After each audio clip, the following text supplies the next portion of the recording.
আসসালামু আলাইকুম, the intelligence investor YouTube চ্যানেলে আজকে আপনাদের দেখাবো ইন্স্যুরেন্স সেক্টর। তো ইন্স্যুরেন্স সেক্টরের টোটাল মুভমেন্টটা কেমন হয়েছে, আগে সেক্টর ওয়াইজ মুভমেন্ট দেখে আসি চলুন।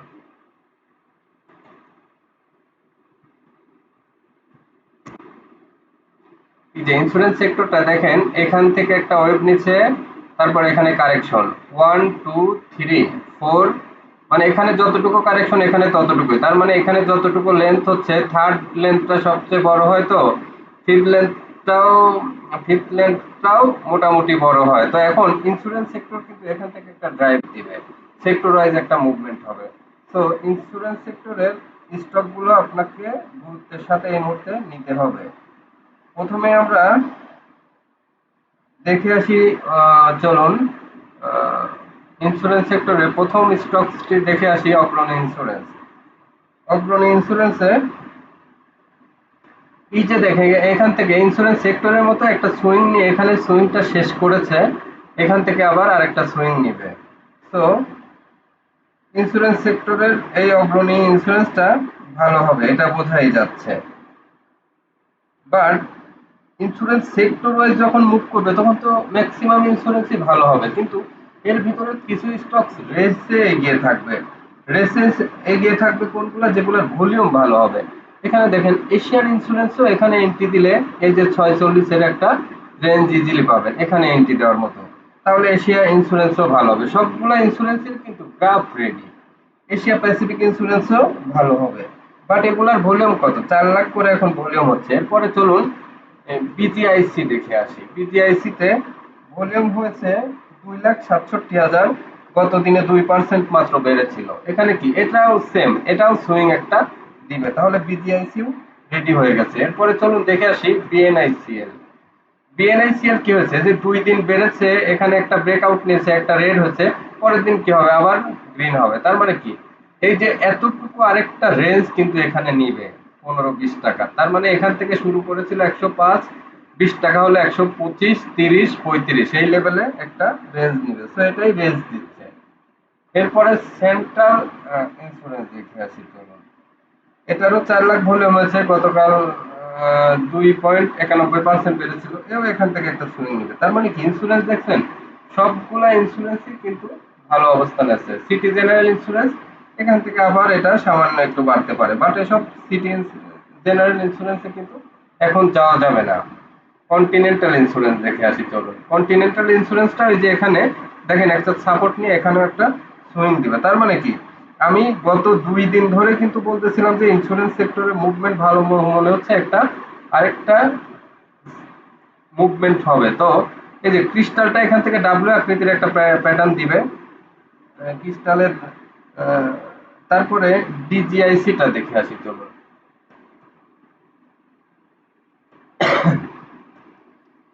ডিজিআইসিটা এই যে এখান থেকে আরেকটা সুইং দিবে, ডিজিআইসিটার মুভমেন্টটাও ভালো মনে হচ্ছে। এরপরে ঢাকা ইন্স্যুরেন্সটা দেখে আসি চলুন।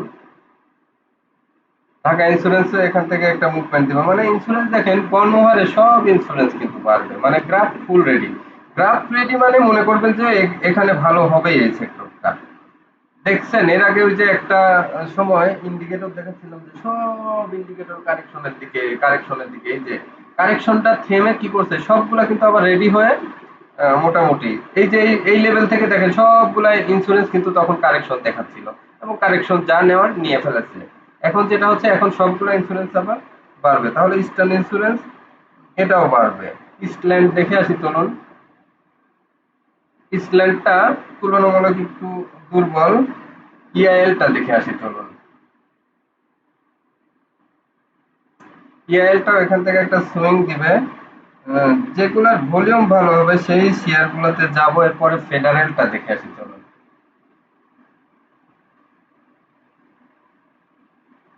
এই যে ফেডারেল ইন্স্যুরেন্স, ও এখান থেকে একটা সুইং আবার দিবে।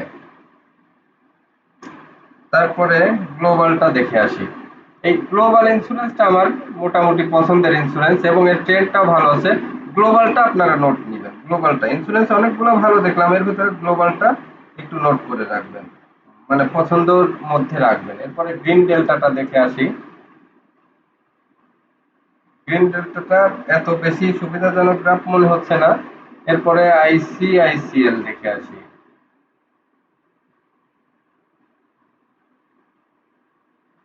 আইসিআইসিএলটাও এখান থেকে একটু ঘুরবে, কিন্তু গ্রাফটা অত সুবিধার মনে হচ্ছে না। ইসলামী ইন্স্যুরেন্স দেখে আসি আমরা। ইসলামী ইন্স্যুরেন্স এই যে ধীরে ধীরে বাড়তেছে, আরো একটু বাড়তে পারে, বাট আস্তে আস্তে মনে হচ্ছে উইক হয়ে আসতেছে। এরপরে চলুন জনতা ইন্স্যুরেন্স দেখে আসি। জনতা ইন্স্যুরেন্স এই যে এখানে থামছে, বাট এখনো শক্তি নেয়নি। কর্ণফুলীটা দেখে আসি চলুন।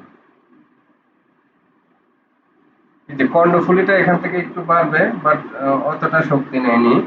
এরপরে চলুন মেঘনা ইন্স্যুরেন্স দেখে আসি।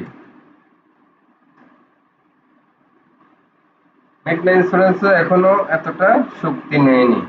এরপরে চলুন দেখে আসি মার্কেন্টাইল ইন্স্যুরেন্স।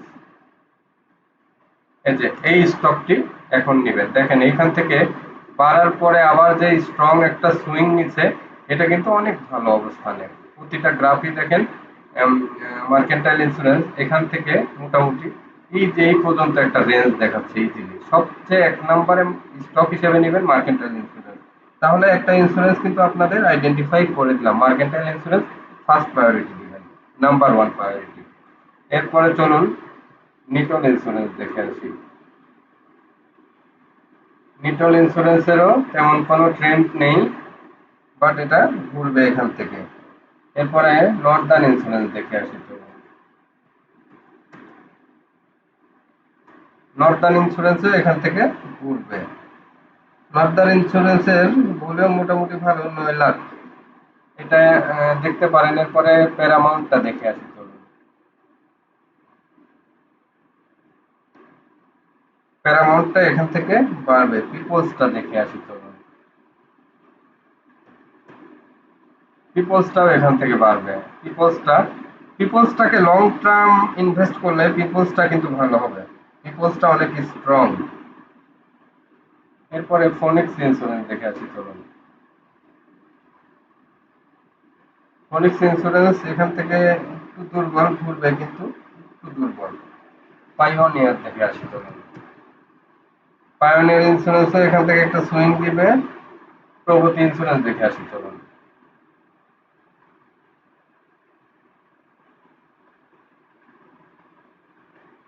প্রগতি ইন্স্যুরেন্সটা কোথায় গেল?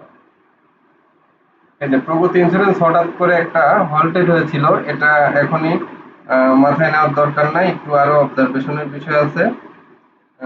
প্রিমিয়াম প্রাইম ইন্স্যুরেন্স চলুন দেখে আসি। প্রাইম ইন্স্যুরেন্স এখানে একটু বাড়বে, কিন্তু এতটা এখনো শক্তিশালী না। এরপরে প্রভাতী ইন্স্যুরেন্স দেখে আসি চলুন। এই যে এই ইন্স্যুরেন্সটা আবার আরেকটা শক্তিশালী। দেখেন এখান থেকে যেভাবে এই যে বক্স আউট হয়েছে, এটাও কিন্তু মোটামুটি যথেষ্ট একটা ভালো অবস্থানে আছে। দেখেন এটাও ওই যে মোটামুটি ট্রেন্ড লাইনে সামনে স্পেস দেখাচ্ছে। তো প্রভাতী নিবেন সেকেন্ড পজিশন অপশন হিসেবে। তাহলে প্রভাতী মার্কেন্টাইল এই দুটো স্টক সিলেকশন করে দিলাম। এরপরে রিলায়েন্সটা দেখে আসি চলুন। রিলায়েন্স ইন্স্যুরেন্স এই যে এখানে স্পেস আছে 129 পর্যন্ত একটা সুইং দেখাচ্ছে এখানে। তারপরে রিলায়েন্সের পরে চলুন রিপাবলিক দেখে আসি। রিপাবলিকটা এত স্ট্রং না, এখান থেকে সামান্য একটু বাড়বে, বাট এখনো স্ট্রং হয়নি। রূপালী ইন্স্যুরেন্সটা দেখে আসি চলুন।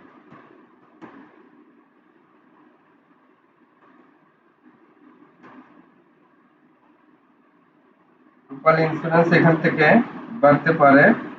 এসআইসিএলটা দেখে আসি। এসআইসিএল এখান থেকে এখনো শক্তি নেয়নি, স্লো, বাট এখান থেকে স্লো আছে একই লেভেলে। তো এইটা আবার একটা বক্স আউট করে যে 42 পার হলে দেখবেন এই স্টকটি আরেকটা বড় সুইং দিবে, কারণ এখানে বড় বড় সুইং এর পরে কিন্তু একই লাইনে ট্রেড হচ্ছে। এইটা একটা ভালো সাইন। এটা এসআইপিএলসি দেখে আসি। এসআইপিএলসি এর গ্রাফটা ভালো। এই যে এইটাকে আমলে নিতে পারেন। এসআইপিএলসিটা দেখবেন যে বিএনআইসিএল এর মধ্যে 125-30 টাকার দিকে চলে যাবে। বিএনআইসিএল যেদিকে যাবে দেখবেন এসআইপিএলসি ওই দিকে ওই পথেই হাঁটবে। এরপরে সোনার বাংলা ইন্স্যুরেন্স দেখে আসি চলুন।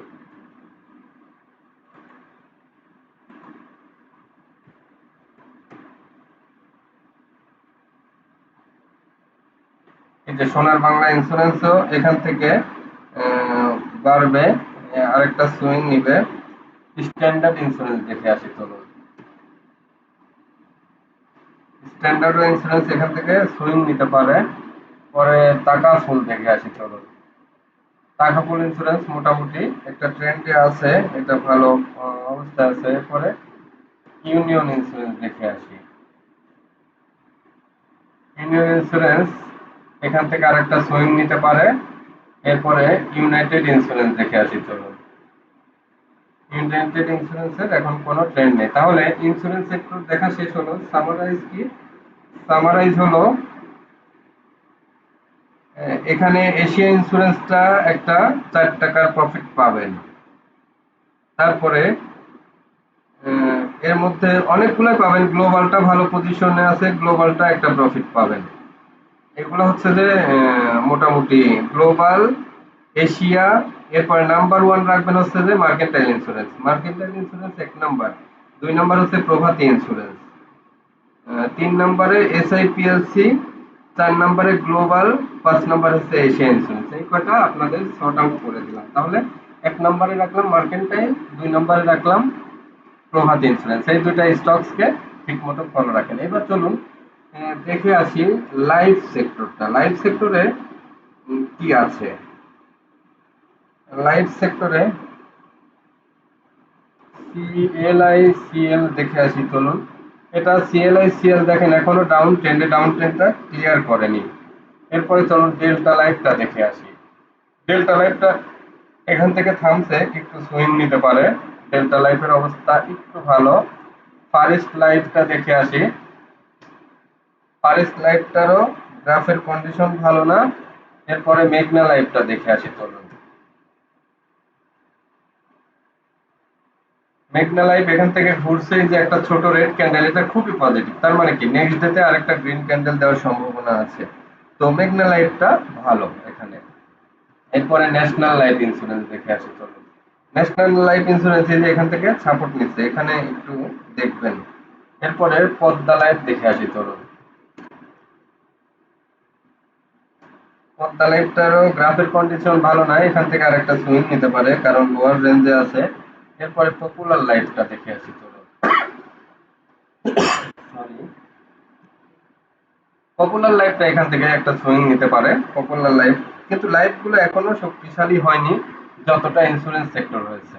আমার মনে হয় ইন্স্যুরেন্স সেক্টর একটা আগে আহ, বাড়বে, বাড়ার পরে তারপরে আবার লাইফের দিকে। ইন্স্যুরেন্স যখন বাড়ার শেষের দিকে হবে তখন হচ্ছে যে আবার লাইফ সেক্টর ধরবে।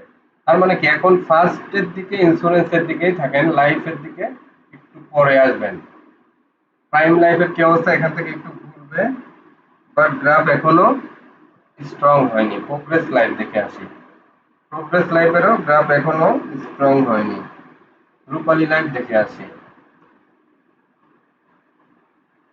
রূপালী লাইফটা এই যে এখান থেকে ঘুরবে। রূপালী লাইফটা এখানে কালেকশন করবে। রূপালী লাইফটা কালেকশন পেজ এবং ও এখান থেকে দেখবেন আরেকটা সুইং দিবে।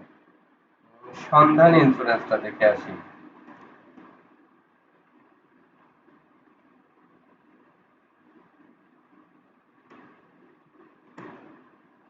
সন্ধান ইন্স্যুরেন্স এখান থেকে একটা সুইং দিবে। সোনালী লাইফটা দেখে আসি। সোনালী লাইফও এখান থেকে সামান্য একটু বাড়তে পারে, খুব একটা সুবিধাজনক না।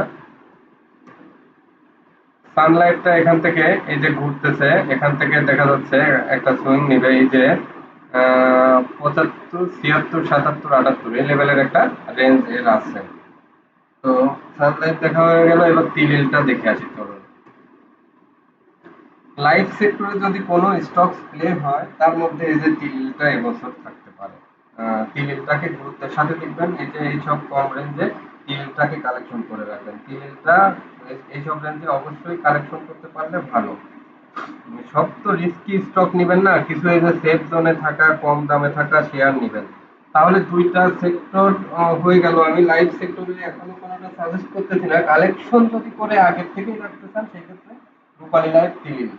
আর অনেকের মেঘনা লাইফ পছন্দ থাকতে পারে, সেটাও করতে পারেন, কিন্তু এগুলা একটু পরের ফেজে বাড়বে। কিন্তু ইন্স্যুরেন্স সেক্টরে কয়েকটা স্টক খুবই খুবই ভালো পাওয়া গেছে। এর ভিতরে মার্কেটাইল ইন্স্যুরেন্স সুপার গ্রাফ আমার কাছে পছন্দ হয়েছে। এরপরে প্রভাতী ইন্স্যুরেন্স পছন্দ হয়েছে। 3 নম্বরে এসআইপিএলসি গ্লোবাল এশিয়া ইন্স্যুরেন্স। এই কটা ইন্স্যুরেন্স গ্রাফ দেখে ভালো লাগছে। আপনারা প্রথম পছন্দের মধ্যে রাখবেন মার্কেটাইল ইন্স্যুরেন্স। তারপরে যার যা পছন্দ সেটা, ইন্স্যুরেন্স সেক্টরটা ভালো হবে। এটাই হচ্ছে যে আজকের মেসেজ। এখনো আপনারা যারা আমার চ্যানেলটি সাবস্ক্রাইব করেননি, চ্যানেলটি অবশ্যই সাবস্ক্রাইব করুন, অল বেল আইকনটি বাজিয়ে দিন, লাইক কমেন্ট শেয়ার করুন। আর আমাদের কোর্স করতে পারেন অ্যানালাইটিক্যাল এবং ফান্ডামেন্টাল দুটো একসাথে 12,000 টাকা। মাত্র 5 দিনে অনেক কিছু শিখতে পারবেন। মার্কেটে টিকে থাকতে গেলে volume, price action, candlestick, support, resistance, accumulation, distribution, Excel sheet এগুলা আমার কাছ থেকে পেয়ে যাবেন। এবং সাইকোলজিক্যাল কিছু টিপস পাবেন যাতে আপনার সিদ্ধান্ত নিতে সুবিধা হয়। অনেকে অনেক কিছু জানেন, বাট সাইকোলজিক্যাল একটা পেজ জানা খুব জরুরি। এই সাইকোলজিক্যাল ব্যাপারগুলো যদি নিজের মধ্যে ইমপ্রুভ না করতে পারেন, এই মার্কেটে অনেক কিছু জেনেও অনেকে ভালো করতে পারবেন না। এজন্য সাইকোলজিক্যাল ইমপ্রুভের জন্য হলেও আমার ট্রেনিংটা করা জরুরি। এই, আর কালকে আমরা দেখাবো ফার্মাসিউটিক্যাল সেক্টর, টেক্সটাইল সেক্টর এবং আইটি সেক্টর। রাতে একটা ভিডিও থাকবে কোনো একটা সেক্টরের মধ্যে দেখাবো। টোটাল 6টা সেক্টর আমি আপনাদের দেখাবো। ইঞ্জিনিয়ারিং সেক্টর, ফার্মাসিউটিক্যাল সেক্টর, এখন ফিনান্সিয়াল সেক্টর ভালো হবে না, তো ফাইন্যান্স সেক্টরটাকে অ্যাভয়েড করব। আরো কিছু সেক্টর আছে অল্প ছোট ছোট সেক্টর, ওর মধ্যে কোনো শেয়ার ইন্ডিভিজুয়ালি ভালো করলে এর মধ্যে ভিডিওতে বলে দিব। বাট সেক্টর ওয়াইজ 4টা 5টা 6টা সর্বোচ্চ অ্যানালাইসিস করা যাবে এই 2 দিনে। এর মধ্যে লাইফ আর ইন্স্যুরেন্স তো বলে দিলাম। এর মধ্যে pharmaceuticals, textile, IT sector, engineering, এই কটাকে বেশি প্রায়োরিটি দেব। তো যখন যে ভিডিওটা থাকবে আপনারা পুরো ভিডিওটা দেখে নেবেন সেক্টরে। শুক্র শনিবারে সবাই ছুটিতে থাকেন, অবসরে থাকেন, এই ভিডিওগুলো দেখে নিলে আপনাদের জন্য ভালো। এর মধ্যে বোনাস হিসেবে কয়টা স্টকস আপনাদের দেখাবো অন্যান্য সেক্টরে যেগুলো আছে। যেমন ন্যাশনাল ফিড মিলের ভলিউম কিন্তু অনেক বেশি হচ্ছে। এই ভলিউম যে ব্যাক টু ব্যাক অনেক ভালো হচ্ছে, এটা কিন্তু ন্যাশনাল ফিড মিলের জন্য ভালো। ন্যাশনাল ফিড মিল যদি মার্কেট টিকে যায় তাহলে ন্যাশনাল ফিডটা নিবেন। এটা এখান থেকে 30 টাকা হবে, আরো 6 টাকার প্রফিট একটা পাবেন। বিডি থাই মার্কেট যদি টিকে যায় তাহলে বিডি থাইও 30 টাকা হবে। বিডি থাই আবার আমরা বাইব্যাকে চলে যাব। যদি কালকে মার্কেট দাঁড়ায় যায় রবিবারে, বিডি থাই ইনশাল্লাহ আবার বাইব্যাকে আমরা চলে যাব। ঠিক আছে, এইটুকু জোনে 1-1.5 টাকার মধ্যে আমরা সাইড লাইনে ছিলাম, বাট এখন কনফার্ম করেছে, এখন আবার ঝুঁকি নিয়ে এটা বাইব্যাকে চলে যাব আমরা বিডি থাই। ঠিক আছে, এরপরে আরেকটা স্টক দেখেন ভালো হবে, সোনারগা টেক্স, এটাও ভালো হবে। বাট এটা এই শেয়ারটি, এই যে আমি বলেছি যে এত দুর্বল ইপিএস এর শেয়ার, ফ্যাক্টরি বন্ধ, এই ধরনের শেয়ারগুলো আমি নিব না, কিন্তু এই শেয়ারটি ভালো হবে। গ্রাফটা এতই চমৎকার, এই শেয়ারটি মাস্ট ভালো হবে, হবেই ভালো। তাহলে এই কয়টা স্টকস আপনাদের বললাম, BD Thai, National Feed Mill এবং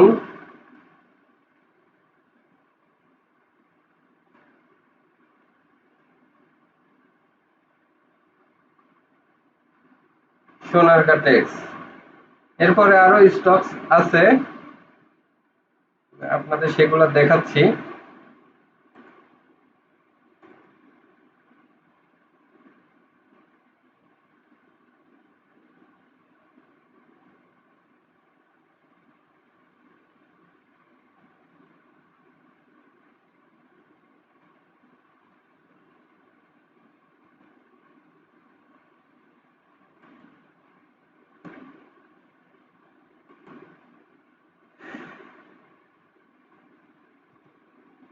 কেডিএসটা দেখে আসি কি করতেছে। কেডিএসটা ভালো করবে এখান থেকে, আইটিসি ভালো করবে এখান থেকে, আইটিসিটা ভালো করবে। তাহলে কেডিএস ভালো করবে, আইটিসি ভালো করবে, পিটিথাই ভালো করবে, ন্যাশনাল ফিড মিল ভালো করবে, সোনারগা টেক্সটাইল ভালো করবে, মার্কেন্টাইল ইন্স্যুরেন্স ভালো করবে, প্রভাতী ইন্স্যুরেন্স ভালো করবে। এর মধ্যে আপনার যেটা ভালো লাগে আপনি নিজেকে ম্যাচ করায় নেবেন। আর যারা সেফ জোনে ইনভেস্ট করতে চান তাদের জন্য বেটার সাজেস্ট হচ্ছে মনোস্কুল, এই স্টকটি। কেবল গ্রাফ রেডি হচ্ছে, একদম দেখবেন চমৎকার গ্রাফ সামনের দিনে ওয়েট করতেছে। এরপরে আরেকটা শেয়ার লং টার্ম ওয়েট করলে এটা ডাবল প্রফিট পাওয়ার সম্ভাবনা আছে, সেটা হচ্ছে ঢাকা ডাইং। বারবার বলে রাখতেছি এখন কালেকশন পেজ, কালেকশন পেজ, একটা সময় গিয়ে কিন্তু এই শেয়ারটার জন্য সময় পাবেন না। এখনই কালেকশন করে এক সাইডে কিছু ফান্ড একদম চোখ বন্ধ করে ফেলে রাখেন, এদিকে তাকাবেনই না। মিনিমাম 3 মাস এর দিকে তাকাবেনই না, দেখবেন 3 মাস 6 মাসের ভিতরে এই স্টকসটি ডাবল হয়ে গেছে ইনশাল্লাহ। এরপরে এই তো আজকের গাইডলাইন এ পর্যন্তই। এরপরে ভালো হবে ওই যে আরেকটা স্টকস আছে, সেন্ট্রাল ফার্মাটা ভালো হবে, সেন্ট্রাল ফার্মা ভালো হবে। এরপরে সাইফ পাওয়ার আছে, এই কয়টা স্টকস ভালো হবে। সাইফ পাওয়ারটা, সাইফ পাওয়ারের গ্রাফ খুবই ভালো, ভালো ট্রেন্ড, এটা ডাবল হবে। কোথা থেকে ডাবল হবে? এই যে 7 টাকা 8 টাকা শুরু করেছে, তো এটা আশা করি 16 টাকা হয়ে যাবে। তো সাইফ পাওয়ার যাদের আছে হোল্ড করেন, এগুলা শেয়ার এখন বিক্রি করবেন না। আর নতুন এন্ট্রির জন্য অবশ্যই ইন্স্যুরেন্স সেক্টরের দিকে ফোকাস দিয়ে দিবেন, ইন্স্যুরেন্স সেক্টর আরেকটা সুইং হবে। তো সবাই আজকে ভালো থাকবেন, এ পর্যন্তই ভিডিওটা শেষ করলাম। আল্লাহ হাফেজ। সবার জন্য সুস্বাস্থ্য ও শুভকামনা, এবং শুক্রবার দিনটি ভালো কাটুক। শুক্রবারে যদি আপনারা আড্ডা দিতে চান, আমি আপনাদের সন্ধ্যা 7টা 8টার দিকে বিজিএম এর ওখানে সময় দিতে প্রস্তুত। আপনারা জানাবেন যদি কেউ আড্ডা দিতে চান, একজনও যদি হয় তাও আমি তার জন্য বসে চা খেতে আমি রাজি। তো আপনারা আসবেন, একটু স্টক মার্কেট নিয়ে আলোচনা করবেন, কমিউনিকেশন রাখবেন, একটা কমিউনিটি গড়ে উঠবে। আমাদের একসময় 1000 লোকের একটা টিম থাকবে, যারা মিটিং করব, বসবো, বিভিন্ন জায়গায় ট্যুরে যাব, স্টক মার্কেট নিয়ে কাজ করব, নিজেদের একটা সর্বোচ্চ এই মার্কেটটাকে আমরা লিড দিব ইনশাল্লাহ ভবিষ্যতে। এই জন্য আপনারা ধীরে ধীরে সকল কিছু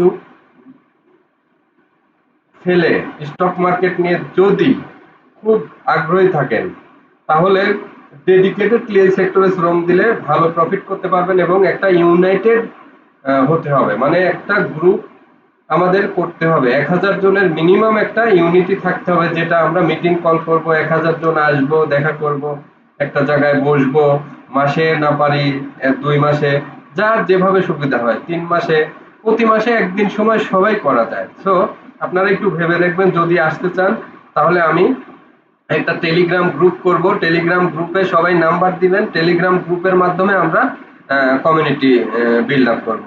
সবাই ভালো থাকবেন, আল্লাহ হাফেজ। হোয়াটসঅ্যাপও না, মেসেঞ্জারও না, টেলিগ্রাম গ্রুপে আমরা এই কমিউনিটিটা করব। তো যারা ইন্টারেস্টেড আমার কমেন্টস বক্সে টেলিগ্রাম নাম্বার দিয়ে নক করে রাখবেন। আমাদের এটাই হবে, টেলিগ্রাম গ্রুপটা হবে সবচেয়ে আমাদের বিশ্বস্ত একটা ইউনিটি। সবাই ভালো থাকবেন, আল্লাহ হাফেজ।